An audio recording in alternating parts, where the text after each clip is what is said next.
नमस्कार दोस्तों, welcome to Nifty India बाजार।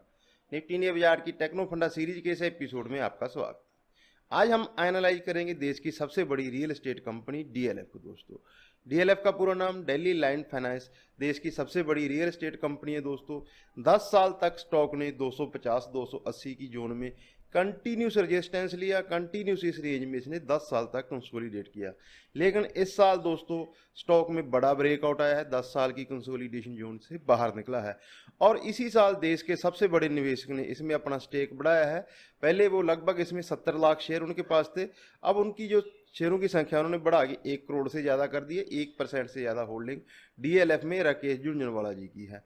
तो इतने बड़े ब्रेकआउट के बाद स्टॉक अभी भी दोस्तों, हालांकि पिछले साल मार्च के लो से स्टॉक 3 गुना बढ़ चुका है, लेकिन अभी भी ये अपने लाइफ टाइम हाई से 70% नीचे है। दोस्तों, बहुत कम लोगों ने ये ध्यान दिया होगा कि ये इसका जो हाई था, ये आज से 12 साल पहले इसका हाई लगा था 1200 रुपये का, और 10 साल तक कंसोलिडेशन करने के बाद अब ये कंसोलिडेशन जोन से बाहर निकला है, लेकिन लाइफ टाइम हाई से अभी भी 70% नीचे है। तो टेक्नो फंडा सीरीज के इस एपिसोड में दोस्तों हम स्टॉक भी एनालाइज करेंगे और प्राइस भी एनालाइज करेंगे। बहुत से दोस्तों को ये कन्फ्यूजन रहता है कि स्टॉक एनालाइज कर लिया तो हमें कंपनी के बारे में पूरी जानकारी मिल गई, लेकिन दोस्तों स्टॉक के साथ प्राइस भी एनालाइज करनी पड़ती है। स्टॉक भी एनालाइज करना पड़ता है, कंपनी भी एनालाइज करनी पड़ती है। ये दोनों अलग अलग चीज़ें हैं। तो इस सीरीज में हम दोनों को कवर करते हैं दोस्तों। फंडामेंटल एस्पेक्ट भी चेक करते हैं और टेक्निकल एस्पेक्ट भी चेक करते हैं। एक डिस्क्लोजर और डीएलएफ पे ये हमारा दूसरा एपिसोड है दोस्तों। पिछले साल 30 नवंबर को हमने एक ही एपिसोड में डीएलएफ और state bank of India cover किए थे। तब डीएलएफ की प्राइस 187 रुपीज़ थी और हमने एक साल के लिए स्टॉक का टारगेट दिया था कि यहाँ से ये डबल हो सकता है।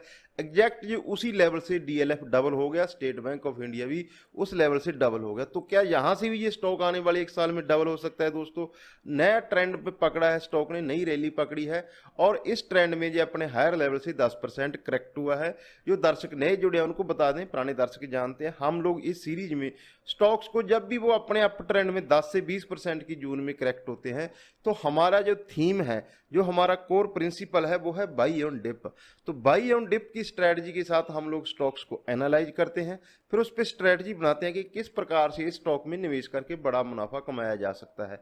ये सीरीज उन दर्शकों के लिए दोस्तों जो स्टॉक मार्केट में निवेश करके मुनाफा कमाना पसंद करते हैं। आप ट्रेडर हो, ट्रेडर मेंटलिटी से इस वीडियो को देख रहे हो, आप इस वीडियो को स्किप कर सकते हो। दोस्तों, ये वीडियो उन दर्शकों के लिए जो स्टॉक मार्केट में निवेश करके बड़ा मुनाफा कमाना पसंद करते हैं। आपके दिमाग में कौन सा स्टॉक है, कौन सा स्टॉक आपको फंडामेंटली मजबूत लगता है, जिसके ऊपर चाहते हो निफ्टी इंडिया बाजार अगला टेक्नो फंडा सीरीज का एपिसोड आपके पसंदीदा स्टॉक पे करे, तो आप हमें कमेंट सेक्शन में कमेंट करके बता सकते हो। दोस्तों, हम नेक्स्ट एपिसोड आपकी पसंदीदा स्टॉक में करेंगे। चैनल पे नए हो, अभी तक चैनल सब्सक्राइब नहीं किया है, तो चैनल को सब्सक्राइब करें। साथ ही वीडियो को अच्छी लगे दोस्तों, कंटेंट अच्छा लगे, एक्सप्लेन करने का तरीका अच्छा लगे, डाटा अच्छा लगे, तो वीडियो को लाइक जरूर करना।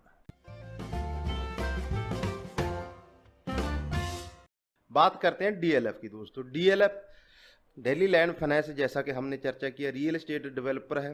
ये चौधरी रघुविंदर जी द्वारा बनाई गई कंपनी दोस्तों देश की सबसे बड़ी रियल एस्टेट कंपनी है। ये डीएलएफ देश का सबसे बड़ा पब्लिक लिस्टेड कंपनी दोस्तों, public listed real estate company है। जब इसका आईपीओ आया था जुलाई 2007 में, तो 9,600 करोड़ रुपए का आईपीओ, उस समय ये देश का सबसे बड़ा आईपीओ था। दोस्तों, जो लोग क्रिकेट को पसंद करते हैं तो उनको पता होगा कि पहले आईपीएल डीएलएफ आईपीएल के नाम से जाना जाता था। इस टाइटल स्पॉन्सरशिप के लिए ही डीएलएफ ने दोस्तों आईपीएल को 2 बिलियन रुपीज दिए थे, 2 बिलियन इंडियन रुपीज में उसकी पेमेंट की थी। कंपनी का जो बिजनेस है वो 15 राज्यों के 24 शहरों में कंपनी का बिजनेस है। दोस्तों, कंपनी की अगर स्टॉक की बात करें तो जुलाई 2007 में ये 500 रुपये पे लिस्ट हुआ। 500 रुपये के लिस्ट होने के बाद दोस्तों एक ही साल में स्टॉक 1200 रुपये तक चला गया। उसके बाद इसमें 90% की 90% तक की करेक्शन आई। स्टॉक के साथ बहुत से विवाद भी जुड़े रहे हैं, जिसकी हम लोग आगे चल के चर्चा करेंगे। बहुत से विवादों में भी रहा, इसलिए ये स्टॉक थोड़ा वोलेटाइल रहता है। लेकिन इसने जब इसमें गिरावट आई, 1200 रुपये का हाई लगाने के बाद ये 100 रुपये के 150 रुपये के सब लेवल तक फिसल गया था। तो उसके बाद जब भी इसमें बाउंस आया तो 250-280 की जोन में कंटिन्यूस स्टॉक को रेजिस्टेंस मिला। 10 साल तक ऐसा ही चलता रहा, लेकिन 2021 में स्टॉक ने उस जोन को क्रॉस कर दिया। जैसा कि हम लोग देख सकते हैं, इस जोन को इस साल स्टॉक ने क्रॉस किया है। बात करें कंपनी के बिजनेस मॉडल की दोस्तों, तो 1947 में हमारा देश आज़ाद हुआ। इंटरेस्टिंगली दोस्तों, इसी दिन हम ये वीडियो रिकॉर्ड कर रहे हैं 15 अगस्त की। हमारे दर्शकों को, हमारे सब श्रोताओं को हार्दिक शुभकामनाएं। तो 1947 में हमारा देश आज़ाद हुआ। 1949 में इसने देश की, दिल्ली की पहली रेजिडेंशियल कॉलोनी कृष्णा नगर को डेवलप किया था। उसके बाद दिल्ली में इसने 18 और कॉलोनियां डेवलप की, रेजिडेंशियल कॉलोनियां डेवलप की। लेकिन दोस्तों 1857 में दिल्ली ने डीडीए बनाई, दिल्ली डेवलपमेंट अथॉरिटी, जिसके बाद ये लॉ बना दिया कि दिल्ली के अंदर, दिल्ली की टेरिटरी के अंदर कोई भी प्राइवेट डेवलपर कॉलोनियाँ, रेजिडेंशियल कॉलोनियाँ या कोई भी प्राइवेट कॉम्प्लेक्स डेवलप नहीं करेगा। उसकी जो पूरी रिस्पॉन्सिबिलिटी थी वो दिल्ली गवर्नमेंट ने अपने हाथों में ले ली। तो उसके बाद कंपनी की जो बागडोर थी, पहले रघुवींद्र सिंह जी ने कंपनी बनाई, तो उनके जो दामाद थे दोस्तों कुशलपाल जी, जिन्होंने डीएलएफ को नई ऊंचाइयों तक पहुंचाया, उनके हाथ में कंपनी की तब तक बागडोर आ चुकी थी। तो कंपनी ने दिल्ली के बाहर जो कम कीमतों में जमीन अक्वायर करना शुरू किया। इसके पास बड़ा लैंड बैंक हुआ। तो दिल्ली के बाहर इन्होंने फिर बाद में बड़ी प्रॉपर्टी डेवलप की। बिजनेस मॉडल समझ लेते हैं दोस्तों। पहले तो कंपनी आइडेंटिफिकेशन करती है, जिस भी जमीन को इन्होंने एक्वायर करना है, फिर उसको एक्विजिशन करती है, खरीदती है, फिर वहाँ पे प्लानिंग करती है कि यहाँ पे रेजिडेंशियल कॉलोनी बनेगी या बिजनेस कॉम्प्लेक्स बनेगा। कंपनी की रेवेन्यू दोस्तों दो प्रकार से आती है। एक तो इसकी रेंटल इनकम, बड़ी इनकम इसका रेंटल बिजनेस है। दूसरा ये रियल एस्टेट जो प्रोजेक्ट बनाती है उनकी बिक्री से इसको बड़ी आमदन मिलती है। कुशलपाल जी ने क्या स्ट्रैटेजी अपनाई थी, जब उन्होंने दिल्ली के बाहर लैंड अक्वायर करना शुरू किया तो किसानों को भी, जिनकी ये जमीन अक्वायर करते थे, उनको बिजनेस पार्टनर बनाया। उनको कंपनी मुनाफे से भी हिस्सा देती थी। तो इसका कंपनी को बहुत फायदा हुआ। बहुत से किसान कंपनी के साथ जुड़े दोस्तों। फिर उसका जो प्लानिंग करती है प्रोजेक्ट की, फिर एग्जीक्यूशन करती है, कंस्ट्रक्शन करती है, मार्केटिंग भी करती है। ये सब जो पूरा वर्टिकल है दोस्तों, पूरा बिजनेस मॉडल है, ये कंपनी खुद ही डिजाइन करती है। इसीलिए ये कंप्लीट रियल एस्टेट कंपनी मानी जाती है और देश की सबसे बड़ी कंपनी का तगमा हमेशा डीएलएफ के पास रहा। कंपनी के फाइनेंशियल समझ लेते हैं। डीएलएफ की मार्केट कैप 82,000 करोड़ रुपए की मार्केट कैप है। FY21 में ऑलमोस्ट 6,000 की करोड़ रुपए की कंपनी ने रेवेन्यू की। ईपीएस शेयर पे का है, पीई रेशो 54 का है, बुक वैल्यू इसकी 142 रुपए की है। फाइनेंशियल देखें, रेवेन्यू इसकी जैसे हमने चर्चा किया 5,945 करोड़ रुपए की। एप्टा था इसका 1,417 करोड़ रुपए का। नेट प्रॉफिट 1,093 करोड़ रुपए का। नेट प्रॉफिट मार्जिन 8.8% का था। ईपीएस इसकी 6 रुपए की ईपीएस थी दोस्तों।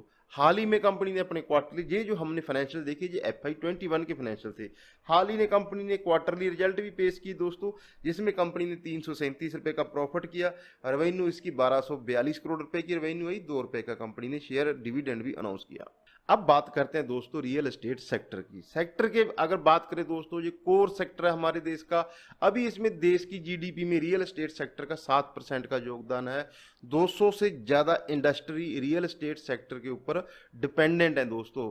2030 तक ऐसा अनुमान है दोस्तों, देश की जीडीपी में 10% का योगदान हो जाएगा रियल एस्टेट सेक्टर का, और $1 ट्रिलियन की ये देश की जीडीपी में कंट्रीब्यूट करेगी। तो ये इसका जो फ्यूचर है बहुत ब्राइट है दोस्तों। और ऐसे सेक्टर के लिए गवर्नमेंट की जो भी पॉलिसीज होती हैं वो फेवरेबल आती हैं, जो गवर्नमेंट पॉलिसी बनाती है, क्योंकि वो देश की जीडीपी को ध्यान में रखे। जो भी पॉलिसी सरकार बनाती है वो देश की जीडीपी को ध्यान में रख के पॉलिसी बनाई जाती है। सेक्टर का हमने आउटलुक ले लिया। अब बात करते हैं दोस्तों पीयर कंपैरिजन की। जो दर्शक हमारे साथ पहले से जुड़े हमारी वीडियो को कंटिन्यूस वॉच करते हैं, हम लोग कंपनी को एनालाइज करने के साथ साथ दोस्तों उसका सेक्टर का भी एनालाइज करते हैं, प्लस उसका पीयर कंपैरिजन भी करते हैं कि उस सेक्टर की बाकी कंपनियां कैसे परफॉर्म कर रही हैं। जर्नली दोस्तों हम इस चीज़ को मानते भी हैं, आपको बताते भी हैं। एज ए रिटेल निवेशक हम लोगों को किसी भी सेक्टर की टॉप कंपनियां ही चुननी चाहिए निवेश के लिए। जैसे कि डीएलएफ है, ये रियल एस्टेट सेक्टर की दिग्गज कंपनी है। बाकी कंपनियां को क्या फाइनेंशियल है उसको भी हम लोग देख लेते हैं। डीएलएफ की बात करें, मार्केट कैप 82,000 करोड़ रुपए का, रेवेन्यू 5,900 करोड़ की रेवेन्यू, प्रॉफिट इसका 1,000 करोड़ रुपए का एनुअल प्रॉफिट है दोस्तों। पी रेशो 54 की है। डेट टू इक्विटी रेशो बहुत नॉमिनल है, 0.01%, 16% का डेट टू इक्विटी रेशो है। गोदरेज प्रॉपर्टी देश की दूसरी सबसे बड़ी real estate company, market cap के लिहाज से 42,000 करोड़ रुपए की मार्केट कैप है, 13,000 करोड़ रुपए की रेवेन्यू करती है। लास्ट ईयर इसने फाइनेंशियल ईयर में लॉस क्लॉक किया। कोरोना वायरस की वजह से दोस्तों कंपनियों के जो रिजल्ट है वो तालमेल बिठाना कंपनियों के कंपैरिजन में इतना आसान नहीं है। डेट टू इक्विटी रेशो 0.54 का इसका डेट टू इक्विटी रेशो है। मैक्रोटेक डेवलपर की बात करें 38,000 करोड़ रुपए की मार्केट कैप है, 5,700 करोड़ रुपए की रेवेन्यू है, 40 करोड़ रुपए का प्रॉफिट है दोस्तों। पी रेशो इसका 224 का है। डेट टू इक्विटी रेशो इसका ज़्यादा है, 3.97 रुपए का डेट टू इक्विटी रेशो है। ओबराय रॉयल्टी की बात करें 25,000 करोड़ रुपए की मार्केट कैप है, 2,000 करोड़ रुपए की रेवेन्यू है, 700 करोड़ रुपए का प्रॉफिट है, 37 की पी रेशो पे ट्रेड कर रहा है, 0.18% का इसमें डेट टू इक्विटी रेशो है। फिनेक्स मिल की बात करें दोस्तों 15,000 करोड़ रुपए का मार्केट कैप है, 1,000 करोड़ रुपए से ज़्यादा रेवेन्यू है, 56 करोड़ रुपए की इसकी प्रॉफिट है। डेट टू इक्विटी रेशो इसका 0.75 है, 216 की पी मल्टीपल पे स्टॉक ट्रेड करता है। शेयर होल्डिंग पैटर्न देख लेते हैं दोस्तों। Share holding pattern, promoter group इसमें 75% स्टेक होल्ड करता है दोस्तों। जैसे हमने चर्चा किया था पहले, कंपनी की स्थापना की थी वो रघुवींद्र सिंह जी ने की थी, चौधरी रघुवींद्र सिंह जी ने। फिर उनके दामाद थे कुशलपाल जी, उन्होंने कंपनी को नए लाइफ टाइम हाई, नए मुकाम तक पहुंचाया। अब उनके बेटे राजीव सिंह जी ये कंपनी के चेयरमैन हैं। तो प्रोमोटर ग्रुप है जो उसका वो ज़्यादातर स्टेक होल्ड करता है। एफआईज का ये पसंदीदा स्टॉक है, 17% का निवेश है। डीआईज का 2% का निवेश है। पब्लिक होल्डिंग इसमें 5% की है, 5% से ज़्यादा की पब्लिक होल्डिंग है। राकेश झुनझुनवाला जी की बात करें दोस्तों तो राकेश झुनझुनवाला जी का कंपनी में बड़ा निवेश है, इसीलिए ये हमारा पसंदीदा स्टॉक है। जो दर्शक हमारे साथ पहले से जुड़े हैं, पुराने वीडियो जिन्होंने देखे हैं, तो जिन स्टॉक्स में राकेश जी का निवेश है और जैसे ही उनमें डिप आता है तो हम उनको एनालाइज करते हैं, क्योंकि देश के सबसे बड़े निवेशक का अगर किसी स्टॉक में निवेश है तो फंडामेंटली तो वो बुरा नहीं है। हालांकि डीएलएफ है दोस्तों वो हमेशा विवादों में भी रहा है, ऐसा नहीं है ये बिल्कुल क्लीन कंपनी है, इसके साथ विवाद जुड़े रहे। जैसे अशोक खेमका आईएएस ऑफिसर थे, उन्होंने रॉबर्ट वाड्रा जो सोनिया गांधी जी के दामाद हैं, उनकी और डीएलएफ की एक डील हुई थी, बहुत विवाद हुआ तो उसको रद्द कर दिया। फिर कंपटीशन कमीशन ऑफ इंडिया ने इसमें बड़ी प्लेंटी लगाई थी दोस्तों। वो प्लेंटी उस समय हमारी जो टोटल रेवेन्यू थी देश की उसकी 7% की रेवेन्यू थी। बड़ी प्लेंटी 2011 में ये प्लेंटी लगाई थी कंपटीशन कमेटी ऑफ इंडिया ने, तो बड़ी इसमें रही। आईपीएल के साथ भी विवाद रहे और ये इंडेक्स का हिस्सा भी रहा, इंडेक्स के बाहर भी हुआ। जैसे इसका आईपीओ आया था तो उस समय ये आईपीओ देश का सबसे बड़ा आईपीओ था। तो ये हमने डीएलएफ का दोस्तों फंडामेंटल एस्पेक्ट चेक किया, ये हमने कंपनी एनालाइज कर ली। अब हम लोग स्टॉक एनालाइज करेंगे। हम लोग रिटेल निवेश इसमें हमेशा कंफ्यूज रहते हैं। हम लोगों को कंपनी एनालाइज करना भी आना चाहिए दोस्तों और उसका स्टॉक भी एनालाइज करना चाहिए। स्टॉक एनालाइज करने का मतलब उसकी प्राइस को भी एनालाइज करना चाहिए हमेशा दोस्तों। डीएलएफ पिछले जब से ये लिस्ट हुआ है ये अपने सेक्टर की लीडर कंपनी है, लेकिन दोस्तों अगर आपने इसमें 2015 में, 2012 में, 2018 में कभी भी निवेश किया होता कोई रिटर्न आपको ना मिलता सिवाय डिविडेंड के, क्योंकि एक ये रेंज में फंसा हुआ स्टॉक था और आपका ये पेशेंस चेक करता। अब इसने इस रेंज का ब्रेकआउट दिया है जिस रेंज का इसने 10 साल से रेजिस्टेंस लिया था। तो अभी इसमें क्या अपसाइड के पोटेंशियल है दोस्तों, इस पे चर्चा करेंगे। यहाँ तक कोशिश अच्छी लगी दोस्तों, अभी तक अगर आपने चैनल सब्सक्राइब नहीं किया चैनल को सब्सक्राइब करें, साथ ही वीडियो को भी लाइक करना दोस्तों। टेक्निकल एस्पेक्ट की चेक करें दोस्तों, टेक्निकल एस्पेक्ट डीएलएफ का चेक करें तो जैसा कि हम लोग देख सकते हैं मंथली चार्ट में ये 2007 में लिस्ट हुआ, 500 रुपए के आसपास स्टॉक लिस्ट हुआ। उसके बाद उसी साल इसका हाई लगा 1200 रुपए का।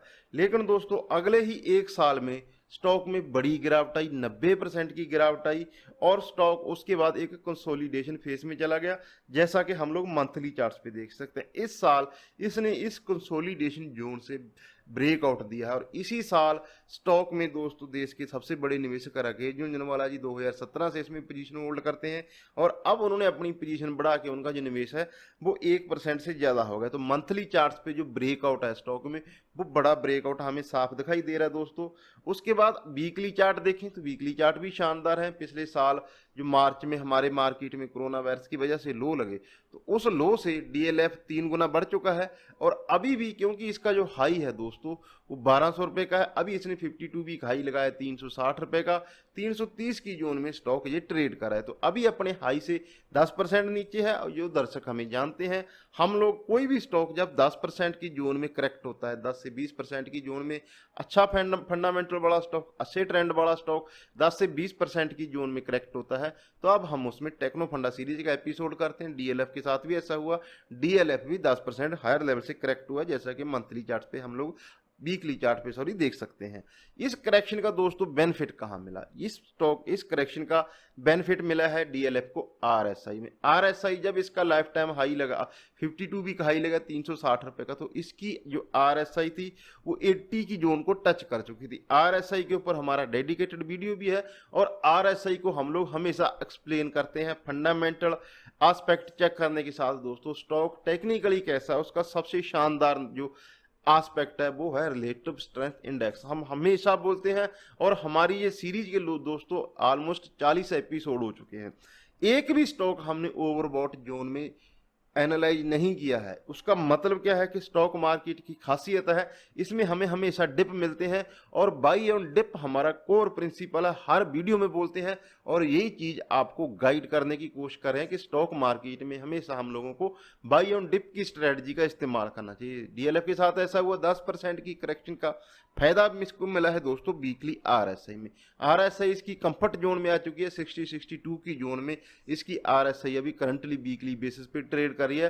तो ये सही समय होता है दोस्तों किसी भी अच्छे फंडामेंटल वाले स्टॉक में, अच्छे अप ट्रेंड वाले स्टॉक में 10% से लेके 20% की ग्राफ्ट, शानदार मौका होता है दोस्तों लंबे समय के लिए निवेश करने का। तो ये डीएलएफ के ऊपर हमारी कंप्लीट एनालिसिस हो गई दोस्तों। हमने डीएलएफ का फंडामेंटल एस्पेक्ट चेक किया, हिस्ट्री चेक की, पीयर कंपैरिजन चेक किया, सेक्टर का आउटलुक लिया, और स्टॉक को टेक्निकली भी एनालाइज किया। किसी भी स्टॉक का दोस्तों पहले तो हमें एज ए रिटेल निवेशक हम लोगों को बहुत कम्प्लेक्स इंडिकेटर, बहुत कम्प्लेक्स कैलकुलेशन, जैसा कि आपने इस एपिसोड में देखा, हम लोग बहुत कम्प्लेक्स कैलकुलेशन पे ध्यान नहीं देते हैं। चीज़ों को सिंपल आसान भाषा में समझाने की कोशिश करते हैं ताकि आप खुद उसको इम्प्लीमेंट कर सको। तो हर प्रकार के जो एस्पेक्ट है चेक करने के बाद डीएलएफ ऐसा दिखाई देता है दोस्तों, यहाँ से ये निवेश का एक शानदार मौका बन सकता है। ये जो हमारी सीरीज है ये एक एजुकेशनल पर्पस से बनाई हुई सीरीज है। जितने भी हमारे एपिसोड हम डिस्क्लोजर भी देते हैं, एजुकेशनल पर्पस से दोस्तों। अगर आपको डीएलएफ पसंद है, निवेश करना चाहते हैं, तो अपने फाइनेंशियल एडवाइजर की सलाह अवश्य ले लें। आपके दिमाग में कौन सा स्टॉक है आप हमें कमेंट करें, कमेंट सेक्शन में कमेंट करके बता सकते हैं। हम आपकी पसंदीदा स्टॉक को एनालाइज करेंगे, उसको भी हम लोग टेक्नो फंडा सीरीज में शामिल करेंगे। कोशिश ही लगी, डाटा सा लगा, एक्सप्लेन करने का तरीका सा लगा, कंटेंट क्वालिटी का लगा, बाकी से डिफरेंट लगा, तो वीडियो को लाइक और चैनल को सब्सक्राइब करके जरूर जाना दोस्तों। अपना और अपनों का ख्याल रखें। नमस्कार दोस्तों।